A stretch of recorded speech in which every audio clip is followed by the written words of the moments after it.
So Google traffic to publishers is down over 30%. AI is answering the questions that your articles used to, and social media is just not what it used to be. But the one thing that no one can scrape from you is a direct relationship with your audience. And what I'm going to show you in this video is how you can really foster more direct relationships, build your email list, build more traffic, build subscription revenue, and even build your ad revenue. And this will hopefully let you stop worrying about social and AI and the things that you don't have any control over. Welcome to the Paywall Podcast, where we discuss paywalls and paywall strategies for news and magazine publishers. This episode of the Paywall Podcast is brought to you by Leaky Paywall. Leaky Paywall is the most flexible WordPress subscription platform. Find out more at leakypaywall.com. And now for today's episode.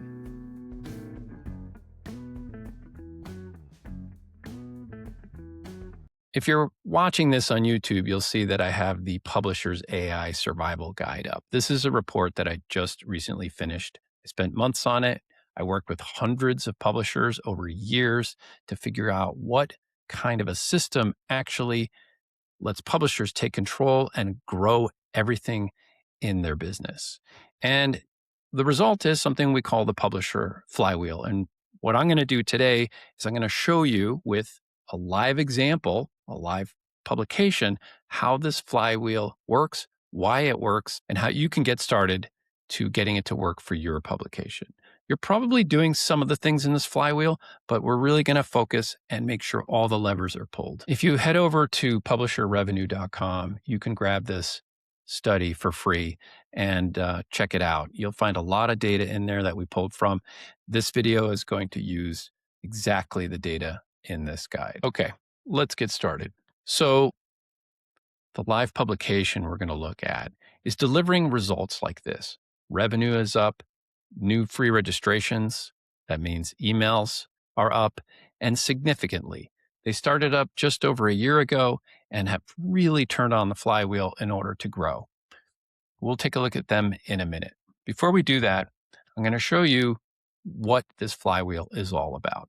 Now, if you're looking at this, you see a bell curve. There are three parts to it. And this is really kind of subscriber focused, but it really works with building your email list too. And you have three types of traffic, essentially. You have traffic that comes in and they will register and subscribe right away. They love your content. They just want to connect with you.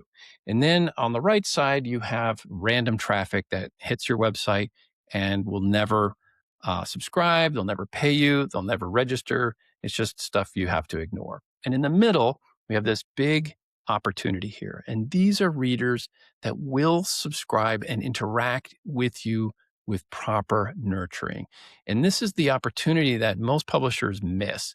And what you need to do is you need to focus on these readers that may not be ready to pay you yet, but they still love your content and they still want to be engaged with you at some point. And just to give it away, that means they want to be on your newsletter. Okay, let's jump into the actual flywheel. So what is this? There are four major parts of this. If you think about your publication, this is what you need to do to engage your readers and then nurture them and convert them. So step one, engagement, right? This is really all about setting up a registration wall. Forget pop-ups, where you're asking politely to drop off your email address. You have valuable content. In fact, your two superpowers are content and audience. You have content that readers want, and you have an audience that's hitting your website. So the registration wall is really the key in engaging traffic. And what we find, and you'll see it in the study, is that registration walls will convert anonymous traffic into known readers, known registered readers, 2 to 7 times faster than pop-ups. And this is an important number, and it really is the cornerstone of how you grow your audience, which translates to growing everything else. Step two is all about nurturing. This is where we get into the newsletter. This is your direct traffic tool. Your newsletter gets to send your readers that you've captured back to your content where you can message them appropriately. This works for both subscription-based publishers and donation-based publishers. It just does the trick. Step 3 is okay. You have captured an email address. They're on your newsletter. They're coming back to your website. And now you have an opportunity to target them, whether it's for paid messaging, whether it's for paid subscriptions, whether it's for donations, depending on your publication. This is where the targeting happens. You have a known reader that's logged in because they registered on your website, and now you can appropriately go after them. The fourth and last part of this flywheel is intelligence. We call it insights, subscriber insights. And this is where you get to look at the data of all this logged in traffic, which means registered readers that are logged in that haven't paid yet, registered readers that have logged in and haven't paid yet, and also paid subscribers that, of course, are logged in. And you get to see what their behavior is around your content and your messaging. And that gives you insights where you can make changes to your publication to improve your content, improve your messaging, and that furthers the flywheel and makes it spin faster. Now, these are all different levers that we're going to talk about today. And you can set these levers up pretty loosely in the beginning, and you can start tightening them over time as you build confidence with them. And that's really how most of the publishers we work with do it. It's hard to just turn on everything in one shot and really restrict your content. That seems like a little too much of an ask. Some do, but most publishers come in and say, hey, this sounds like a good idea. Let's start lightly and loosely. And then it's like a dial. You just sort of tighten the restrictions and you tighten up your messaging and you learn and you improve. And then over time, you end up with all these levers pulled and it starts to double your traffic in a year. It starts to double paid subscriptions in a year. Advertisers like it because your email list is bigger and they want to be a sponsor in your email list. All sorts of good things happen because of this. Okay. Now, I promised we were going to look at a live publisher. So let's jump in and do that.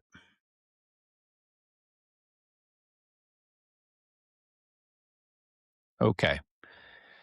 Here we have the Spanish Eye. This is a local/regional English-speaking news publisher in Spain. They've been around for about a year and a half or more, and so it's a fairly new publication. It's a super interesting story. We were here from the beginning, and essentially they started covering an area called Andalusia in the southern part of Spain. So the first step here we're going to talk about is the registration wall. And they have this wall set very tightly. In fact, it's kind of set up like the New York Times, 0 free articles, and you see the registration wall. So if I go in here and I hit this article, what you'll find is instantly, hey, I got to create a free account or log in to continue reading. And this is something that might terrify most publishers, and you shouldn't start there. And they didn't either. So what you can do with this registration wall is set it so that a reader gets 1 or 2 or 3 or 4 free articles before they even see this. And then once they register, the reader registers, then you can give them 1, 2, 3, or 4 articles after the registration before they have to pay. If you're a donation-based organization, then you can provide unlimited articles after you register. But what this does, and the important thing is it gets the email address into your newsletter. So what's the ideal here? What should you be doing as a publisher? You can start generously with a few articles in front of the wall and a few articles after registration.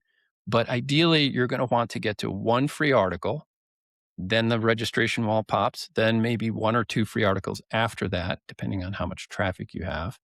And then on the 3rd or 4th article, you're going to ask for payment, unless, of course, you're going to provide full access because you're not a subscription publisher. And what you do is you have dials and you can tighten that. You can set that, let's say, 3 and 3, 3 articles in front, 3 articles afterwards. And then over time, as you learn, okay, people are starting to register. No, nothing's blowing up. This is okay. I'm not getting terrible feedback. These are the things that you probably have to go through and learn and understand. And then you can tighten it over time so that you get to that magic 1 free article or 0 free articles in this case before the registration wall. And why is that 1 or 0 free articles important? Because if you look at your analytics and you look at your average article views or page views per session, what you'll see is that the number will float around 1.7 pages per session. What does that mean? That means that when a reader comes into your website, the average reader will look at almost 2 pages or 2 articles, which means the registration wall needs to come up at the very latest on article number 2. That will help you capture more registrations, 2 to 7 times more registrations than all the pop-ups and opt-ins that you have running on your site now. Starting at 2, 3, or 4 free articles before this will start to feed people into the registration wall, but just change the numbers over time and tighten it to get to that 1. And what you'll see is, like I showed you with the charts earlier on, is you see email list growth like crazy, which then obviously translates into everything else. Okay, so let's actually go through this. I'm going to come in here and we're going to just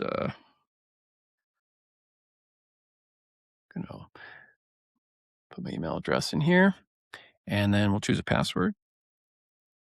Okay, and by the way, in this case, if I already had an account in here, it would recognize it, and then it would just ask for a password to log in. Okay, I have now unlocked this article and I can read the entirety of this article. And what happened? Yes, this email address goes into their email service provider. So if you're using MailChimp or Kit or um, Beehive or whatever, the email goes into the list and gets targeted. Ideally, what you do is you set up a free segment, so a free registration segment. So anybody that comes in through this, they came through the registration wall, so they have a higher level of engagement because they had to choose a password in step 2. You also have somebody that's logged in to your website now, and the way we do it is we track every movement that reader makes. So now that I'm logged in, if I go to another article, so let's go back to the homepage here, and I'm going to go into, let's pick a different article. It's tracking this, that I now went to this article, right? And as an example, if I'm hitting I'm getting the upgrade message now. If I'm hitting the upgrade message over and over again, that gets tracked. And you know that I'm interested, I'm engaged, I keep hitting this upgrade message. I may be open to a promotion, which is what our publishers are doing, sending promotions to those higher engaged readers. Just one thing that you can do. Now, back to the registration wall here. So again, the Spanish Eye has built confidence. They know that they can get the email address right off the bat, so they don't allow any free content. And then I got my free article. They have my email address. And now I get a message that says, get the insiders Andalusia, subscribe today. So I get the upgrade message and I have to pay for access. And what will I likely do? I will not pay, right? Like we don't pay for access right away. Some do, a small percentage absolutely do. They love the content. They want to support you. They give you the money. But it doesn't matter because now the Spanish Eye has me on their email list and they're tracking my actions on the website. And so I'm going to get their newsletter. And the newsletter is step 2 of the flywheel. So let's talk a little bit about step 2. And again,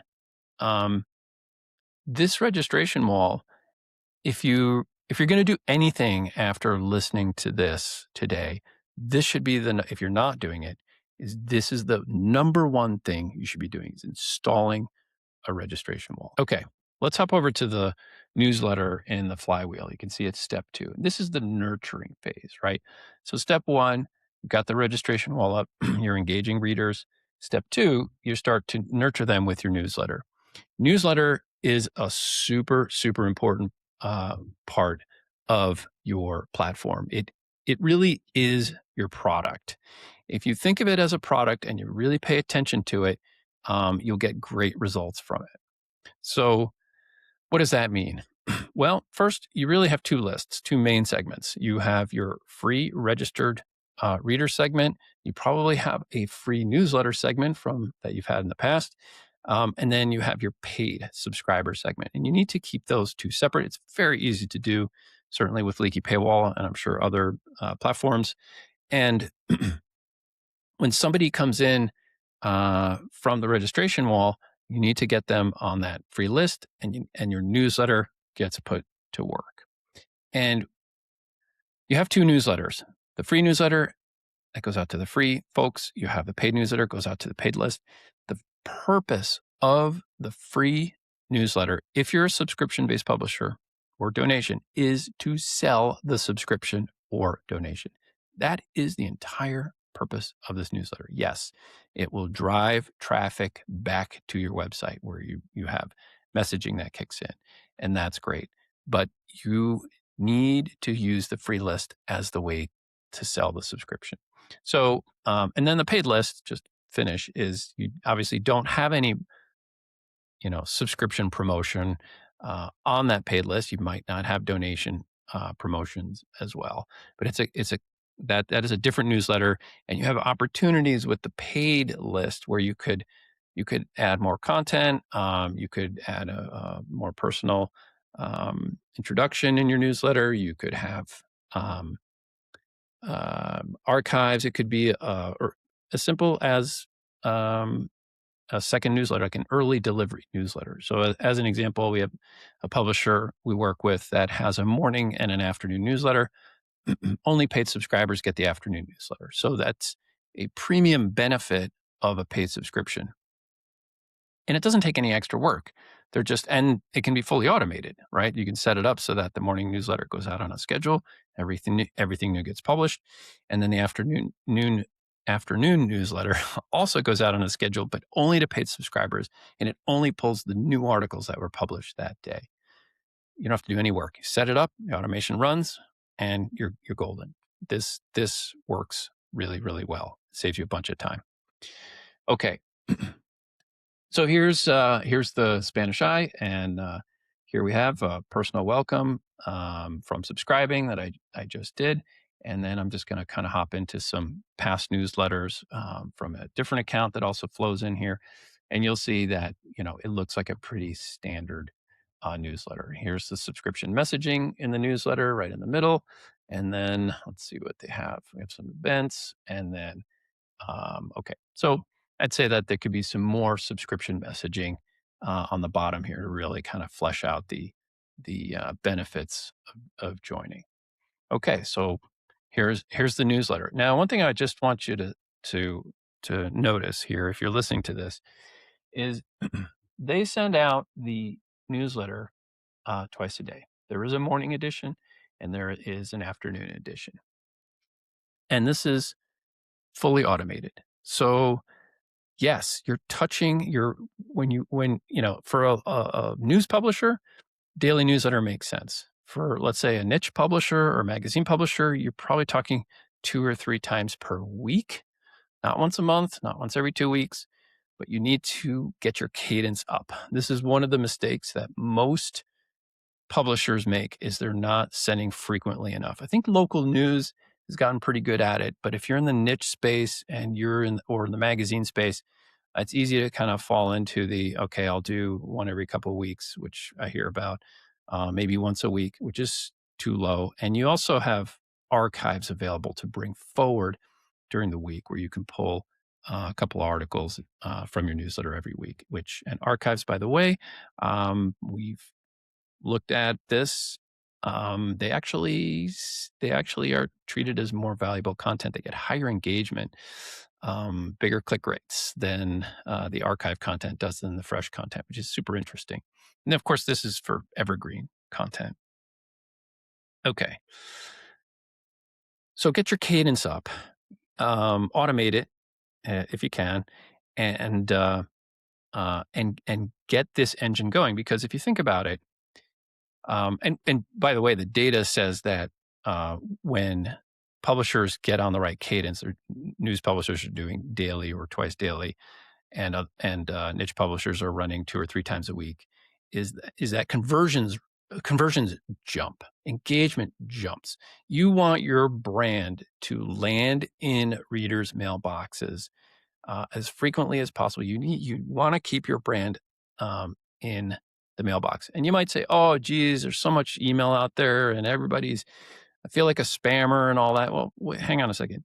Your newsletter is a product. It's got inherent value because it's convenient. It gets dumped into my mailbox every day or whatever, a few times a week, and I get to see it. And that brand, oh, here's the brand again. I like this brand. Am I going to read this brand? No, I don't have to read the brand. You don't read every newsletter, right? But you scan them. If you like a publisher, you click on it, and you're like, oh, okay. Well, let's go back here, and I'll just kind of read the headlines real quick. Headlines, headlines, headlines, headlines. And if I don't click, that's okay, because the newsletter comes tomorrow, right? But if I see something I like, then I'll click in and I'll say, hey, oh, that looks really good. And then guess what happens? The newsletter triggers, right? Is triggering the behavior and saying, hey, you got to upgrade now in order to get full access. Subscribe today. And that's what you want as a subscription-based publisher. Same with donations. You want that message for subscriptions to show up over and over and over again. So I might not subscribe right now, but in a month, I've seen this message 20 times because I wanted to read 20 articles because they're valuable to me. And I think, oh my God, okay, maybe then I finally pull the trigger. The Washington Post is great at this. They have their newsletter is fabulous. I would take a look at that. They do offer genuine value in their newsletter. And I find myself constantly clicking to read the article and then being reminded that I have to be a paid subscriber in order to read the content. So they're working on me really well. I would take a look at that. So that free newsletter, driving traffic back, seeing, and then you have a logged in reader here, and you're targeting, say me, with the upgrade messaging, and I'm going to see it over and over again. And that's what it takes today to cut through the noise of today's. You need things to repeat and often, right? So if you send one newsletter a week, it's just not going to repeat enough. You send a newsletter every day as a news publisher, now you're repeating enough. Now the messaging comes through. And just remember, your newsletter is your product. Here, let's go in here and talk about conversion step 3. And this is where you get to target your readers. So step 1, you have a registration wall that pops up after an article or so, and people give you their email address. That email gets sent to your newsletter. Your newsletter is doing a nice job sending people back to your website. And now, step 3, you have the opportunity to target and convert your readers. So back to the Spanish Eye here, I am getting this upgrade message over and over as the days and the weeks and the months go by. What the data says is the first 30 days for an engaged reader, about 40% of them will subscribe. And then that sort of fades over time. But I might click this upgrade now button, and I'll get what looks like first 3 months for the price of one promotion, which works really well, by the way. And I might decide, you know what? No, I don't think so. But maybe I'll decide, you know what?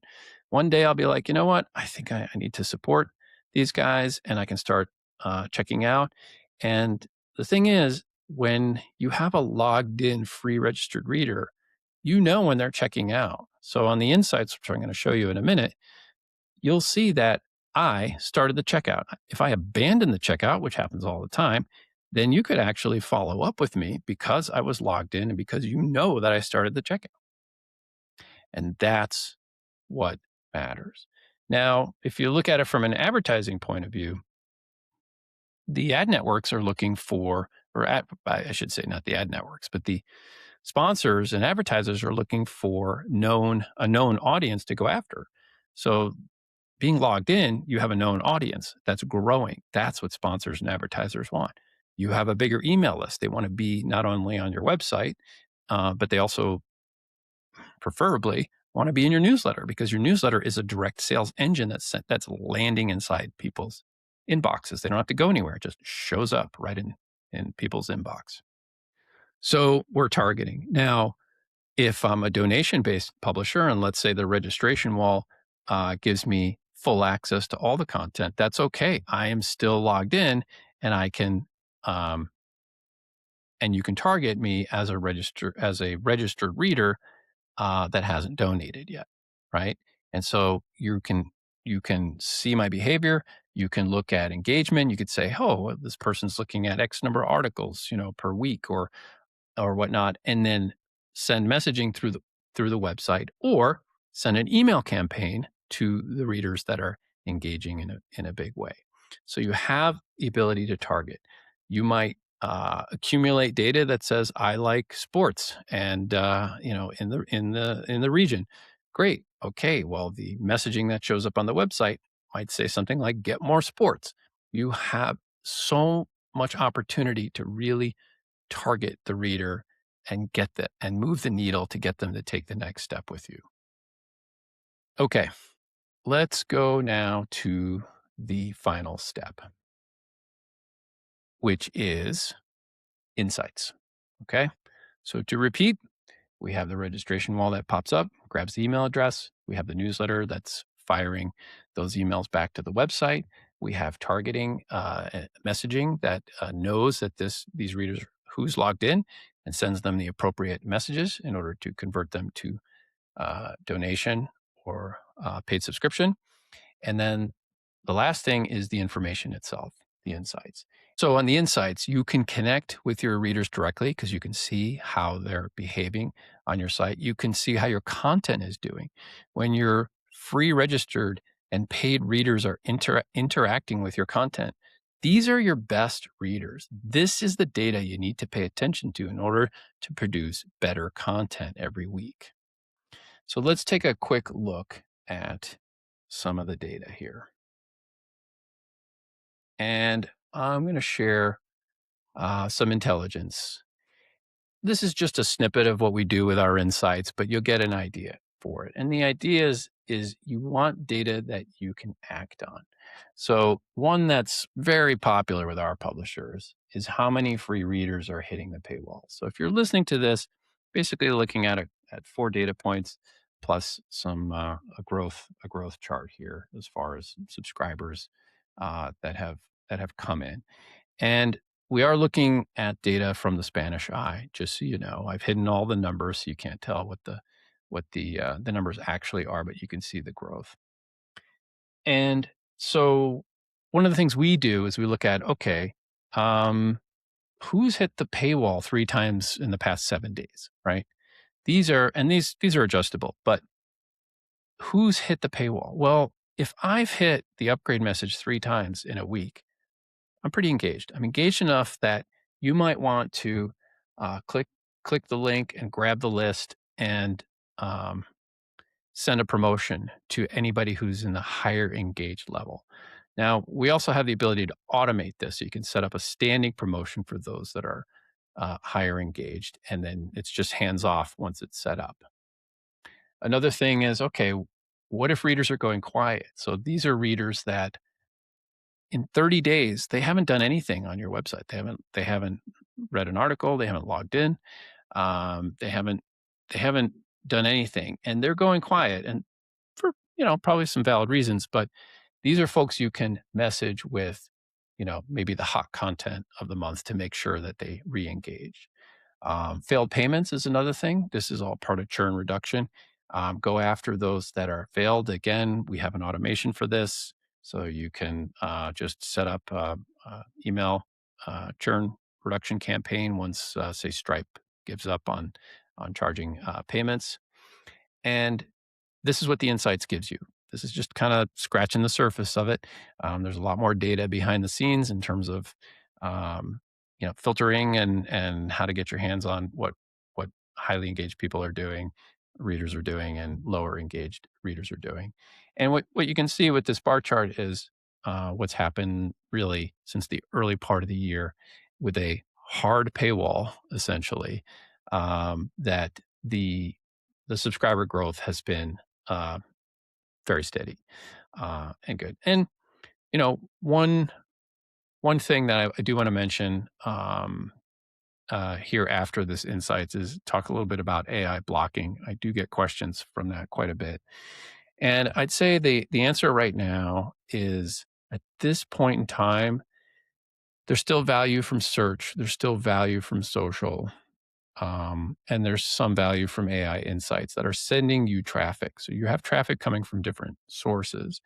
And so the registration wall is how you capture that traffic. And yes, the AI bots are stealing your content. They're reading all your content and stealing it for their use. But as far as actual hardship to the publisher, it's not really kicking in just yet.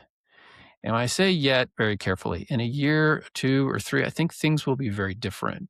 And that's where you lock down, like the Spanish eye, you lock down the hard wall, and you set it up so that nothing gets in, right? No bots, no SEO, no social sharing, nothing. And then, but you still have your registration wall, which can capture humans who want to get your newsletter and stay in touch. And that sounds maybe a little extreme, but as if you look around, you'll see that there are plenty of publishers that are doing that, large publishers that are doing it. And we see a bunch of smaller publishers doing it as well. But the key is in building confidence, right? You set up this flywheel properly, you'll start growing everything. Everything grows. Traffic, email lists, paid subscriptions. It attracts better advertisers and sponsors. Everything grows because you're in charge of it. You're capturing the email. You have a fan now in the system.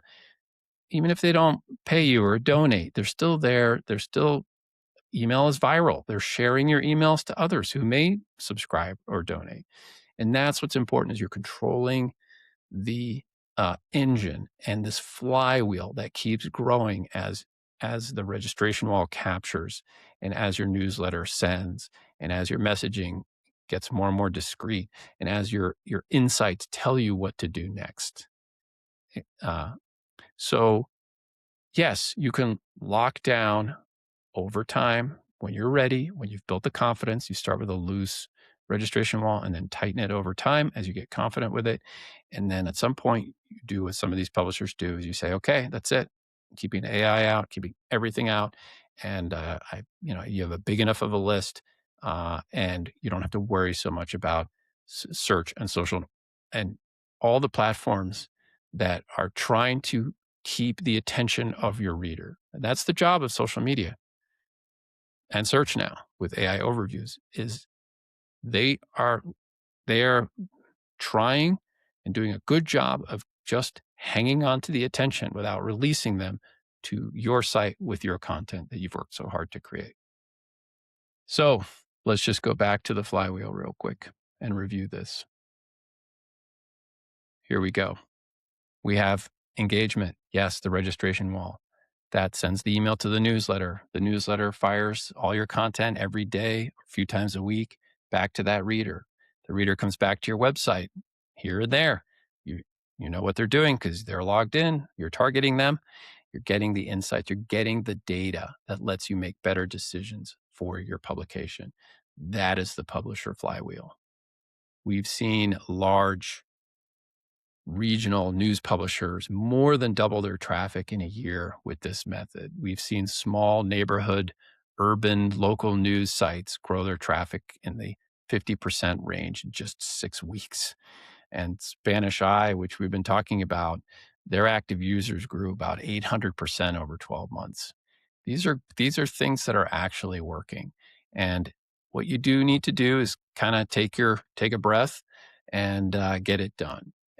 If you want more information about this, head over to publisherrevenue.com, grab the study, grab our Leaky Paywall plugin. It's free with List Builder. And this is what I've been showing you, is this in action. And you have all the tools to get your flywheel going. And of course, get in touch if you want to talk.